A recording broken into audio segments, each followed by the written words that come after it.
نور محمد صلی اللہ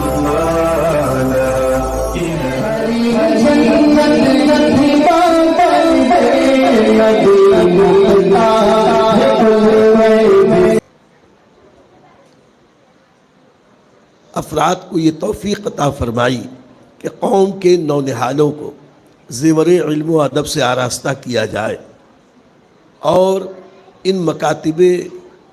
خاصہ سے جو دور رس خوشکن اثرات مرتب ہو رہے ہیں، ہونے والے ہیں، اس سے یہ فقیر بخوبی آگاہ ہے۔ میں مبارکباد دیتا ہوں سارے مکاتب دینیہ اہل سنہ اور دیگر اہل سنت کے مکاتب کے ذمہ داروں کو، اس کے اساتذہ کو۔ اللہ تعالیٰ ان سب کو ہمیشہ شاد رکھے، آباد رکھے۔ بڑی خوشی ہوتی ہے جب یہ چھوٹے چھوٹے بچے اپنی پیاری پیاری مدھر آواز میں اللہ اور اس کے رسول کے فرامین کو کبھی نعت کے ذریعے، کبھی نظم میں، کبھی نثر میں، کبھی مکالمے کے ذریعے پیش کرتے ہیں۔ اللہ تعالیٰ ان بچوں کے مستقبل کو روشن فرما دے، ہماری پوری قوم کے مستقبل کو اللہ روشن فرمائے۔ میرے بزرگوں اور دوستوں، یہ کوئی بہت لمبی چوڑی تقریر کا وقت تو نہیں ہے۔ جہاں تک نصیحت کی بات ہے، حضرت علامہ مولانا عامر صاحب شافعی مدظ اللہ النورانی نے بڑے ہی مختصر وقت میں جو نصیحتیں کی ہیں، اگر اسے حرز جاں بنایا جائے، اس سے دور رس انقلابی اثرات پیدا ہو سکتے ہیں۔ میں اس وقت مبارکباد کے بعد پچھلی بار بھی اور اس بار بھی جو کچھ سن سکا، اس میں آپ حضرات کو یہ بتاتا چلوں کہ ذکر خدا و رسول چاہے کتنے ہی چھوٹے ذات کے ذریعے ہم تک پہنچے، پورے شوق ذوق ذمہ داری کے ساتھ اسے سننا چاہیے۔ اس لیے کہ یہ نہ دیکھو کہ کون بول رہا ہے، یہ دیکھو کہ کس کے بارے میں بول رہا ہے۔ اور بے فائدہ تو کبھی نہیں ہوتا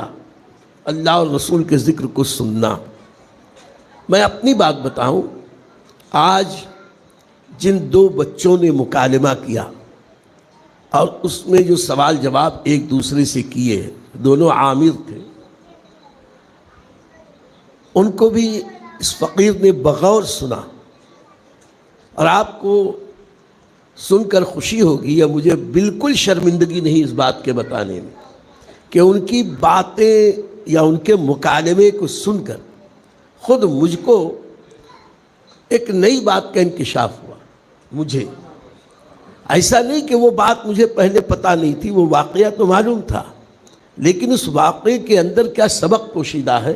اس طرف ذہن نہیں گیا تھا۔ ان دو بچوں نے جو مکالمے کیے،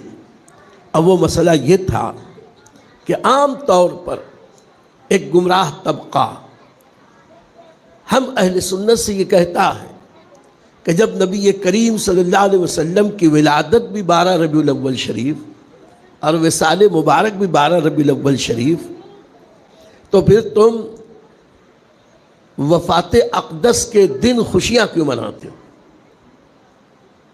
اس کے یوں تو علمی بہت سارے جوابات ہیں، ایسے جوابات ہیں کہ مختصر میں یہی سن لو کہ آقا کریم علیہ الصلوۃ والتسلیم نے خود ارشاد فرمایا، میرا آنا بھی تمہارے لیے بابرکت ہے، میرا جانا بھی تمہارے لیے بابرکت ہے۔ سرکار کی ولادت بھی ہمارے لیے برکت اور سرکار کی رخصتی بھی ہمارے لیے برکت،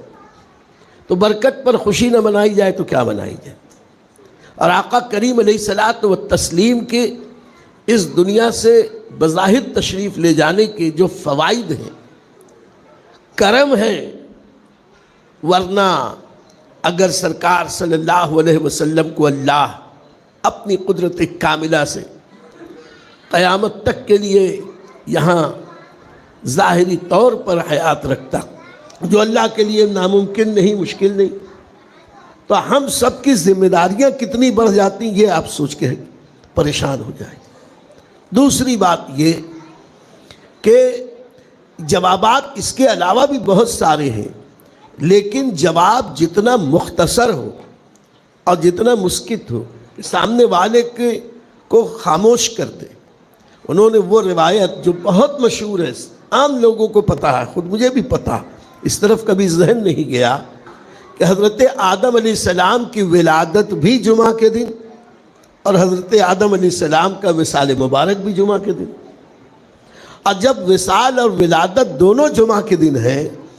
اس کے باوجود حضرت آدم کی ولادت کا دن یعنی تخلیق کا دن، ولادت سے مراد یہ سمجھ لیں تخلیق آدم،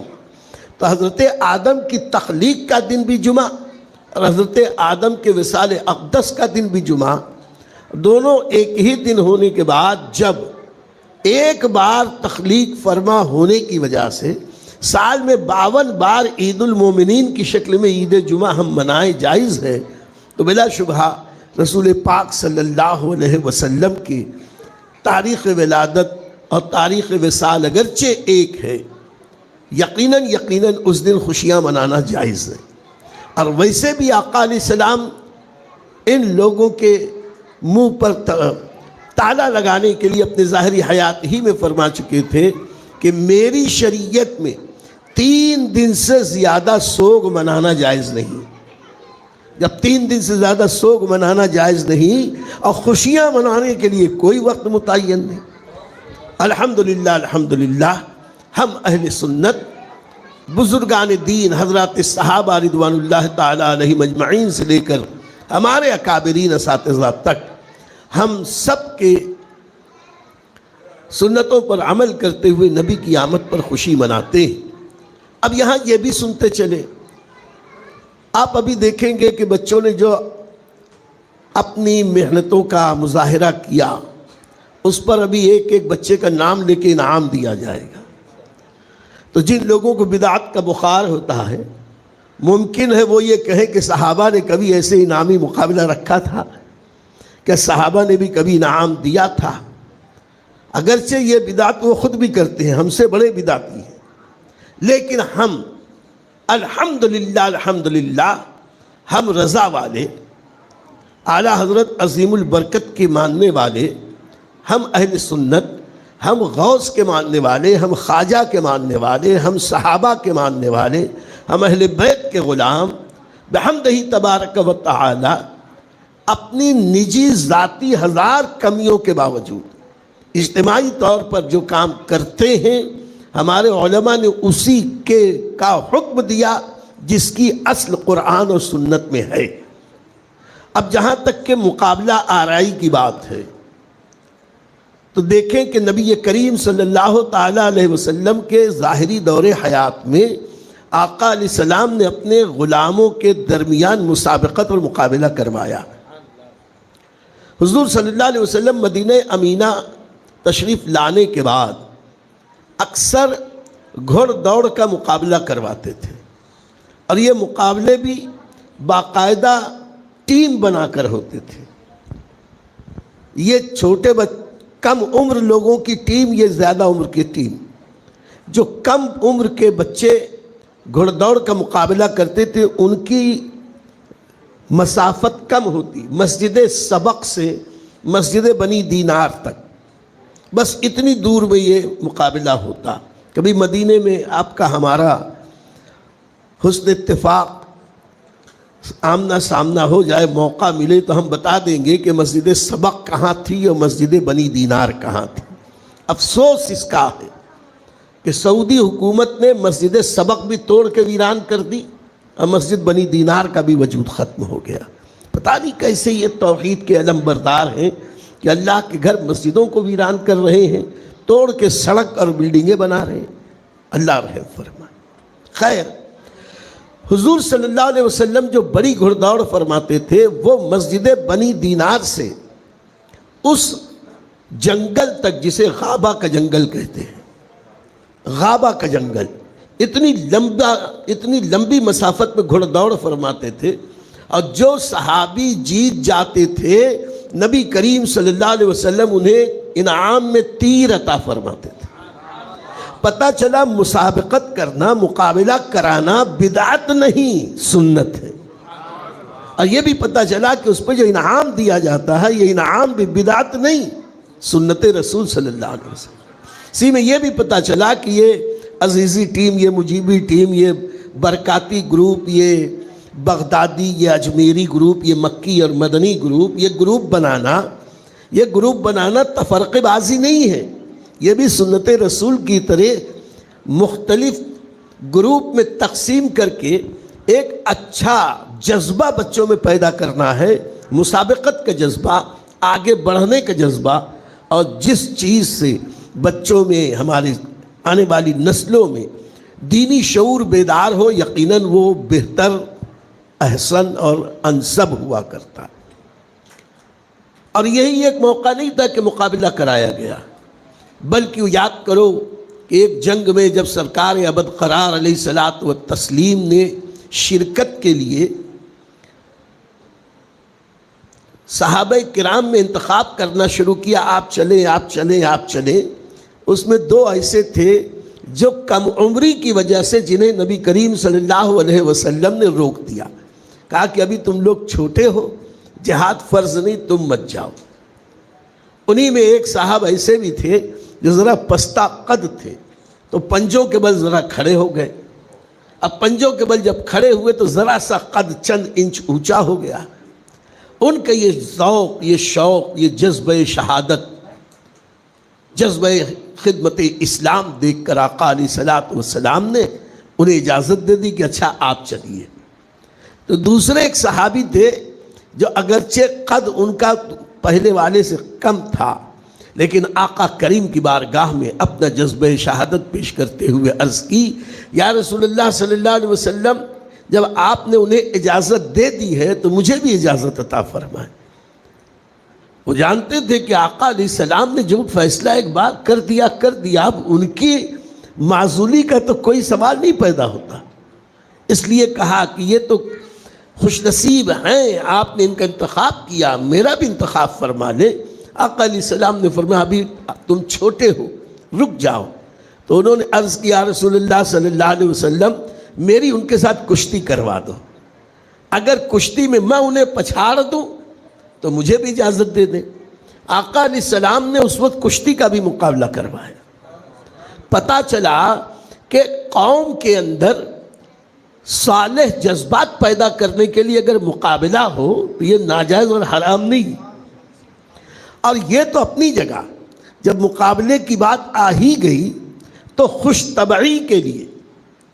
خاندان میں پیار اور محبت پیدا کرنے کے لیے، جس کا تعلق صحت سے بھی ہو، حضور صلی اللہ علیہ وسلم نے اس میں بھی مقابلہ آرائی فرمائی۔ ایک سفر میں ہم سب کی پیاری ماں، مقدس ماں، ام المومنین حضرت عائشہ رضی اللہ تعالی عنہا نبی کریم صلی اللہ علیہ وسلم کے ساتھ تھیں، تنہائی کا معاملہ تھا، اور یہ مدینہ منورہ میں سیدہ عائشہ رضی اللہ عنہا کی رخصتی کے فوراً بعد کی ہی بات تھی، یعنی قریب کے دور کی بات، جب حضرت عائشہ رضی اللہ تعالیٰ عنہ ذرا ہلکے بدن کی تھیں۔ نبی کریم صلی اللہ علیہ وسلم نے فرمایا اے عائشہ آؤ، ہم تم دوڑ کریں، مقابلہ کریں، دیکھیں کون جیتتا۔ یہ اپنی امت کو سبق دینا تھا۔ وہ لوگ جو اپنی بیویوں کے اوپر ایسے تیور کے ساتھ گفتگو کرتے ہیں جیسے لگتا ہے کہ بیوی ان کی زرخری تھی، پورے شہر میں تو یہ بھیگی بلی بنے رہتے ہیں، گھر میں آتے تو شیر بہادر بن کے بیوی کو ڈانٹتے پھٹکارتے۔ ہمارے آقا نے اپنی ازواج کے ساتھ پیار بھرا سلوک کر کے بتایا کہ گھر کو جنت نشان کیسے بنایا جاتا ہے۔ خیر سرکار صلی اللہ علیہ وسلم اور بی بی عائشہ رضی اللہ عنہا ان دونوں نے دوڑ لگائی۔ سرکار صلی اللہ علیہ وسلم کی عمر پاک تو قریب 55 کے آس پاس تھی، 55 سال کے آس پاس، اور حضرت عائشہ رضی اللہ تعالی عنہا کی عمر پاک 10 سال کے آس پاس تھی، اور وہ چھریرے بدن کی، ہلکے پھلکے بدن کی تھی۔ حضرت عائشہ رضی اللہ تعالی عنہا آگے ہو گئی، سرکار صلی اللہ علیہ وسلم پیچھے ہو گئے۔ اب یہ میں نہیں کہہ سکتا کہ آقا کریم نے اپنی زوجہ کی محبت میں نوازنے کے لیے انہیں آگے بڑھا دیا، ورنہ میرے آقا علیہ السلام کسی سے پیچھے رہ جائے؟ یہ ایک الگ موضوع ہے۔ خیر، حضرت عائشہ رضی اللہ عنہا سے مقابلہ ہوا، حضرت عائشہ آگے بڑھ گئی۔ کچھ سالوں کے بعد جب حضرت عائشہ رضی اللہ تعالی عنہا کا بدن مبارک کچھ وزنی ہو گیا، کچھ سالوں کے بعد ایک بار پھر ایسی تنہائی ملی، تو نبی کریم صلی اللہ علیہ وسلم نے کہا اے عائشہ چلو آج پھر دوڑ کا مقابلہ کریں۔ پھر دونوں دوڑے۔ اس وقت نبی کریم صلی اللہ علیہ وسلم آگے نکل گئے تو آقا نے مسکراتے ہوئے کہا اے عائشہ یہ اس دن کا بدلہ ہے۔ میرے کہنے کا مقصد یہ ہے کہ اچھے کام کے لیے اگر مقابلہ آرائی کی جائے تو یہ ناجائز و حرام نہیں، بلکہ الحمدللہ سنت رسول سے ثابت ہے۔ اب یہاں پہ مکالمات ہوئے، کچھ تقریریں ہوئیں، اسی میں نعت پاک بھی پڑھی گئی۔ تو اپنے بچوں کو نعت پاک سکھانا، اچھے انداز میں نعت پاک پڑھنا، پڑھانا، سننا، سنانا، یہ ہمیشہ سے اہل اللہ کا طریقہ رہا ہے، اور الحمدللہ یہ بھی سنت رسول سے ثابت ہے۔ آپ پوچھیں کیسے؟ تو یاد کریں ہجرت کے دن جب نبی کریم صلی اللہ علیہ وسلم آقا کریم علیہ الصلوۃ والتسلیم مدینہ امینہ میں داخل ہوئے، سب جانتے ہیں کہ ننھی ننھی بچیوں نے دف پر گانا شروع کیا، طلع البدر علینا من ثنیۃ الوداع وجب الشکر علینا ما دعا للہ داعی۔ دف پر جب انہوں نے گایا ہوگا اور آقا کریم نے انہیں ملاحظہ بھی فرمایا، اس کا مطلب یہی تو ہوا کہ آقا علیہ السلام کو یہ پسند ہے کہ قوم کے بچے بچیاں اللہ اور اس کے رسول کا ذکر منظوم انداز میں بھی کیا کریں۔ اسی پر بس نہیں، ایک روایت میں وہ بھی آتا ہے کہ جب بنی نجار کی بچیاں نبی کریم صلی اللہ علیہ وسلم کی بارگاہ میں حاضر ہوئیں تو دف لے کر بجا رہی تھیں اور وہ عربی نعت پڑھ رہی تھیں، جس کا مفہوم یہ ہے کہ ہم بنی نجار کی بیٹیاں ہیں اور نبی کریم صلی اللہ علیہ وسلم ہمارے پڑوسی اور ہمسائے ہیں، اور کتنے پیارے اور اچھے ہمسائے۔ تو آقا کریم نے یہ نہیں کہا کہ یہ کیا گاتے ہو، بلکہ آقا کریم نے 3 بار انہیں قریب بلایا اور مسکرا کے ارشاد فرمایا کہ بچیوں تم مجھ سے محبت کرتی ہو؟ انہوں نے عرض کیا رسول اللہ صلی اللہ علیہ وسلم یقیناً ہم آپ سے محبت کرتی ہیں۔ تو آقا علیہ السلام نے مسکراتے ہوئے کہا ہاں ہاں میں بھی تم سے محبت کرتا ہوں۔ پتہ چلا نعت پڑھنے والا محبت اور اخلاص کے ساتھ نبی اس کی بارگاہ میں خراج عقیدت پیش کرے، وہ آقا کریم اسے پسند بھی فرماتے ہیں اور اس سے محبت بھی فرماتے ہیں۔ ہم اپنے بچوں کو اگر نعت پاک سکھائیں، وہ پڑھیں، بحمدہ تبارک و تعالی، یہ خوشنودی رسول اکرم صلی اللہ علیہ وسلم کا مبارک ذریعہ۔ کہنے کو اور بہت کچھ ہے لیکن وقت کی تنگی، اور آپ حضرات بھی خاص طور سے ہمارے یہ پیارے پیارے بچے یہ اس انتظار میں ہیں کہ دن بھر کی محنت کے بعد ہمیں انعام ملے۔ میں آخر میں سارے بچوں کے لیے دعا کرتا ہوں، اللہ تعالیٰ ان سب بچوں کو تعلیمی مراحل میں کامیابیاں عطا فرمائے، ان سب کو زیور علم و ادب سے آراستہ فرمائے، سب کو سنی جنتی بنائے رکھے، اور ان سے اور ان کے آنے والی نسلوں سے اللہ تعالیٰ اسلام و سنیت کی بیش از بیش خدمت لے۔ اور آخر میں پھر مبارکباد دوں گا ان بچوں کے والدین کو،